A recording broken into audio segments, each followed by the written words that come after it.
একটা ছেলে হিস্ট্রিতে M A B এর টপার হওয়ার পরেও সুইগিতে কাজ করে, কোনো কাজই ছোট নয়, তো বেশি ডিপ্রেশনে ভুগছে। যে ইতিহাসে প্রচুর ভালোবেসে ইতিহাস সাবজেক্টটাকে পড়েছিল, এম এ বি এড করেছে, করে স্কুলের চাকরিতে হয়নি, এবারও হয়নি। আর এবার তো যারা 2016 তাদের তো 10 নম্বর গেস্ট ছিল, কেউই পায়নি বলতে গেলে, ফ্রেশ হিস্ট্রিতে বলতে গেলে নাই শুনলাম। বাড়ির অবস্থা খুবই খারাপ, বাড়ির চাপে সুইগিতে এখন ফুড ডেলিভারি করে। বলে স্যার কী করবো? এখন দেখো, আমি তো এই নিয়ে তো আমার বিপ্লব 2000 যা ইউটিউবে আমি এই নিয়েই বলে চলেছি, চোর পালালে বুদ্ধি বাড়ে করলে তো হবে না। ইতিহাস তো আমারও ভালো লাগে, ইতিহাস তোমার থেকে যত না প্রিয় সাবজেক্ট, ইতিহাস আমারও অনেক প্রিয় সাবজেক্ট, কিন্তু আমি ইতিহাসকে তো আমার ক্যারিয়ার সাবজেক্ট করিনি। কিন্তু তুমি বলো তোমার কি ইতিহাসে জ্ঞান আছে, আমি দেখছি তোমার থেকে আমি খুব কম যাবো না ইতিহাসে, কারণ ইতিহাস আমি সারাদিনই পড়ি, যখনই সময় পাই পড়ি। কিন্তু তার মানে তো এই নয় যে আমাকে ইতিহাসটাকে চুজ করতে হবে সাবজেক্ট হিসাবে।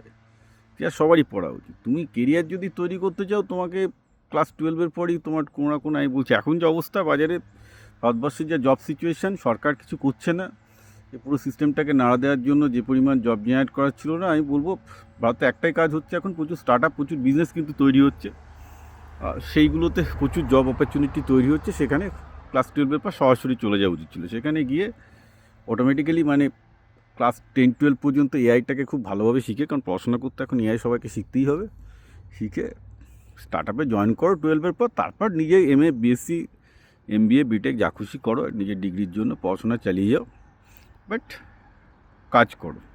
কাজ করতে করতেই 10টা লাইন খুলে যাবে, ঠিক দেখবে by the age of 30 1 lakh টাকার মাইনের চাকরি করছো, ভদ্র চাকরি করছো, আরও 10টা চাকরির অফার আছে।